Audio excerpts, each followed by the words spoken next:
Because people still seem to think that she was 15 when she killed her mother. She was 23 years old. Get the fuck out of here. She was a month away from being 24 years old. Me and my mother are Hurricane Katrina survivors. Okay. And my birth certificate was washed away. We've been told this story of just massive abuse. She didn't need any of the things that were done to her. She has no long-lasting effects. All of that, correct? Right. That's a lie. My mom and him to... So did you kill your mom? No, sir. Did you help No, sir. Nicholas kill your mom? No, sir. Gypsy really is the one towards the end there that I think was running the show. Can I prove that? No. We've heard stories. We've heard tales of them. You know, people saw her out walking around and Nail on the head, sweetheart. You know your mom was right when she said that. A young girl manipulated by her mother, forced to live a fake life of illness, and ultimately driven to orchestrate her mother's brutal murder. But is there more to Gypsy's narrative than meets the eye? What if Gypsy, who so many sympathized with, was more manipulative and evolved than anyone dared to believe? Buckle up, because today we're diving deep into how Gypsy Rose may have played the system, manipulated her interrogators, and why this case may have been mishandled from the start. And if you're involved in anything that I'm about ready to tell you, then you need to tell me, okay? Your mom's dead, okay? Now, what I want to ask you is, your mom's passed away, okay? And she's deceased, all right? Now, what I want to ask you, did you have involvement in this? Okay? Hang on, listen to me for just a second, okay? What happened with your mom that night? I don't know what happened with my mom. Okay, just listen to me, okay, sweetheart? You know what happened to your mom, okay? And I know that you know. You think that it's me? Why would you think that it's me? I have always thought my mom. My mom and I are best friends. Listen to me. Please don't dig yourself in this hole, and that's what you're doing. At first glance, it's easy to see Gypsy as the ultimate victim. For years, she was the poster child for medical abuse under the guise of Munchausen by proxy, a condition where her mother, Didi Blanchard, forced her to live as though she was terminally. The story of her bringing, confined to a wheelchair treatment, pulled on the heartstrings of millions. Hi, honey. I'm feeling it.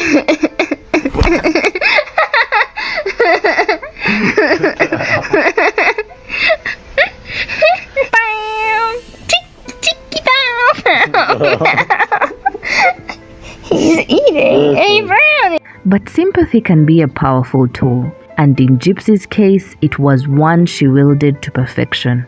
Gypsy wasn't just a victim. She knew how to manipulate those around her, including her own legal interrogators.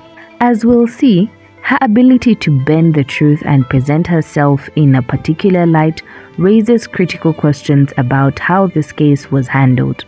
I have always said Gypsy Rose needs to be in prison for life, or she should have been given the penalty. I have also mentioned multiple times the system dropped the ball.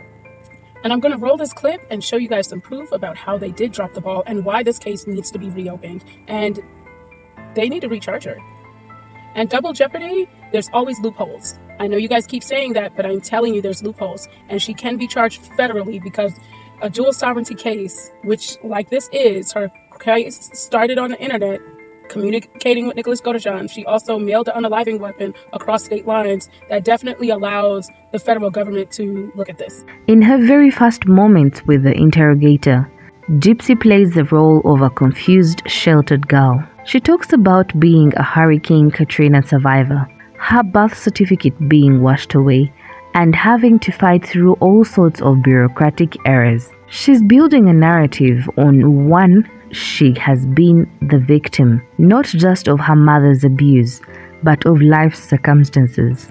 This is where the man is on the image of a frail, helpless person, which is crucial in making her seem like a passive figure in the murder. But let's not forget, this is the same girl just days before posted on Facebook with chilling detachment. That bitch is dead. Both Facebook postings were authored by Gypsy. The prosecutor has filed charges this morning for first-degree murder. This is a tragic event surrounded by mystery and public deception. Gypsy was more than capable of being assertive and manipulative, a fact she cleverly concealed during the interrogation. I have a lot of friends in Missouri. I know that. And, I would never hurt my mom. Okay, sweetheart, do you really want to dig yourself? You're digging yourself deeper. Okay? No, seriously, I would never hurt her. Listen to me, okay? I don't play around with that, okay? I'm not gonna play around with this, okay? Sir, I didn't do anything. Listen to me. Don't let that snowball get bigger, because that's what you're doing right now, okay? You have a chance. You have the opportunity right here and right now. Because once I walk out that door and that opportunity's gone, guess what? It's gone. One glaring issue with this case is the sealed autopsy report. Why, in such a high-profile murder, would an autopsy be kept hidden? The sealed report raises suspicions that something was intentionally overlooked. Was it the sloppy police work, or was it a deliberate choice to protect Gypsy? No, but that's the whole issue, is the autopsy report has been sealed. And why has the autopsy report been sealed? I think they did not do their due diligence, but they're also trying to hide something because they knew they wanted Gypsy to get away with this. And they knew they wanted it to be pinned on Nick. Think about how the whole interrogation went. That detective knew from the very beginning, it didn't matter what Nick said. They were going to go with whatever Gypsy said because they did not want Gypsy to sit in prison because she spoke on how she was abused, how things went bad, and how X, Y, and Z happened. They had pity on her, and they decided they were going to pin it on Nick. The investigation into Dee Blanchard's death wasn't as thorough as it should have been. The police arrived at the crime scene. The time of death was miscalculated. Okay, this is not a medical condition. You know that. It's not a medical condition at all, okay? All your friends and family, if I can't go home, Please tell me. listen to me. If I can't go home and tell them why this happened, that's all I want to know. If I can't go home and tell them that, guess what? They're going to wonder the rest of their life. It's going to hurt them. Please tell me she did not commit suicide. She had bipolar. Okay, we're not going to get off on that track. We're not getting off on that track, okay? You know what happened. No. You do know what happened. You were there, okay? Wait, no. Yes, you were. You were there. I wasn't there. Okay. I told you I got kicked out. You're leaving stuff out. And it was clear that they had already formed a narrative in their heads. Nicolas Godijon was the bad guy and Gypsy was the innocent victim. An oversimplification that completely disregarded the complexities of this case. I didn't really know what happened. Okay. I came here because my mother kicked me out of my house. She and I were having relationship problems. I guess she wanted me to stay a little girl forever. She didn't really like my boyfriend. And she was like pretty much, if you want to move to Wisconsin with him, fine, go. And I packed my stuff. She basically wanted me out of the house before then because we kept on having arguments, but I'm not a violent person. I would never ever hurt her. And a lot of our arguments stemmed from being with Nick. And so I just basically chose to come here. I gave him money to come here. And I said, can you please come pick me up? Because my mom's kicking me out of the house real soon. And that's when he asked his mom, can could I stay with his mom and him and his stepdad and his little brother? His mom said fine. In the interrogation, Gypsy plays the role of the confused, frightened girlfriend who was just caught in Nicolas Godejean's twisted plot. When the interrogator suggests that she might be involved, Gypsy shifts gears. She admits that Nicolas had radical ideas and that he didn't get along with her mother, but she stops short of admitting her full involvement, instead shifting blame entirely to Nicolas, stating that she was too scared to stop him. This manipulation is subtle, but it's there. Gypsy is crafting a narrative where she's passive, a mere observer, despite later admitting that she knew about the murder beforehand. But why are you guys so surprised? Did you think that Dee Dee was politely unalived? I'm just confused. Though don't forget that this had been planned out for, I believe, 2 years. Don't quote me on it though. Gypsy had given Nick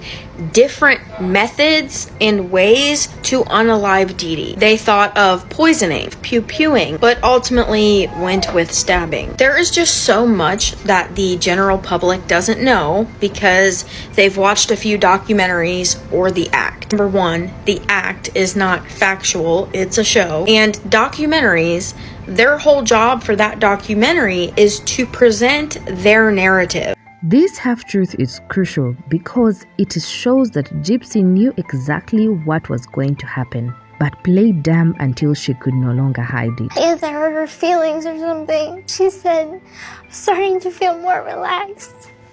Don't hurt me. The last word she said to me was, don't hurt me. The case was further mishandled when the time of death was called into question.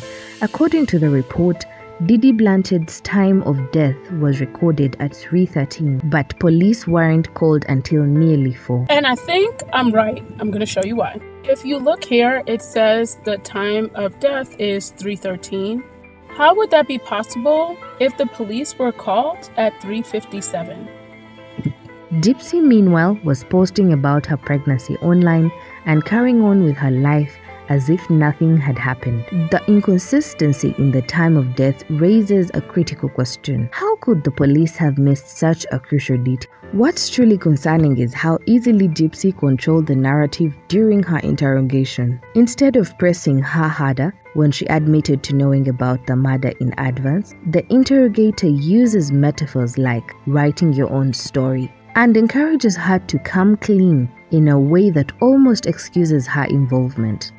The manipulation is clear. Gypsy dangles enough truth to appear cooperative, while withholding the full extent of her role. The interrogator's gentle approach further highlights how this case may have been mishandled. Your friends and family, if I can't go home, Please tell me. listen to me. If I can't go home and tell them why this happened, that's all I want to know. If I can't go home and tell them that, guess what? They're going to wonder the rest of their life. It's going to hurt them. Please tell me she did not commit suicide. She had bipolar. Hey, we're not going to get off on that track. We're not getting off on that track, okay?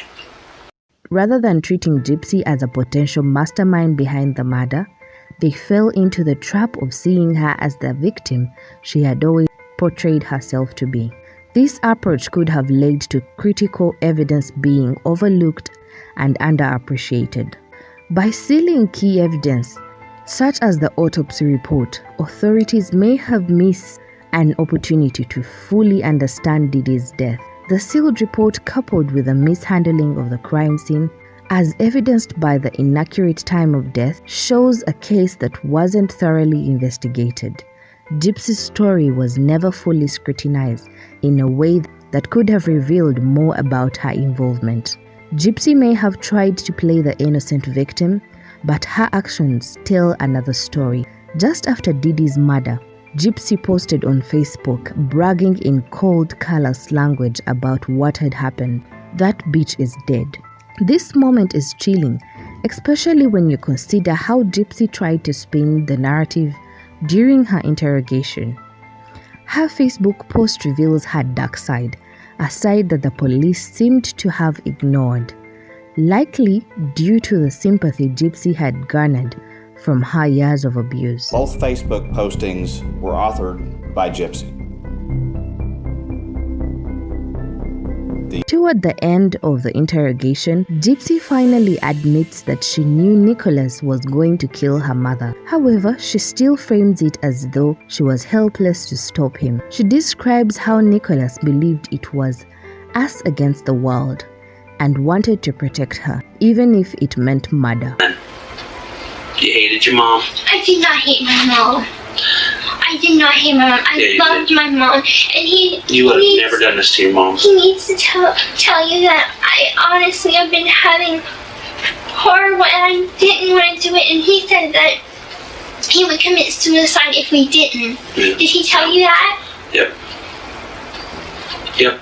I said that it was a bad thought that I was thinking, and I don't think that we should be doing this. A lot of people think about stuff, but when you act, that's when you cross the line. And that's what you've done. You acted upon it, and he acted upon it. So, okay, we're done. By this point, it's clear that Gypsy is manipulating the narrative to make herself seem like a passive participant rather than an orchestrator. The interrogator's failure to press her harder and look deeper into her role in the crime shows how the case was mishandled. Instead of treating Gypsy as a suspect, they allowed her to maintain her image as a victim, a move that likely influenced the outcome of the case. At the end of the day, Gypsy Rose Blanchard is a master manipulator. From her ability to control the interrogation into the mishandling of key evidence, it's clear that Gypsy's role in her mother's murder wasn't fully investigated. The system failed to look past her carefully crafted image as a victim, which allowed her to escape the full weight of justice. So next time you hear Gypsy's story, remember, things aren't always what they seem. So next time you hear Gypsy's story, remember, things aren't always what they seem. Her ability to manipulate those around her, including the law enforcement, shows just how dangerous a well-crafted narrative can be. Gypsy may have been a victim of her mother's abuse, but in the end, she knew exactly what she was doing.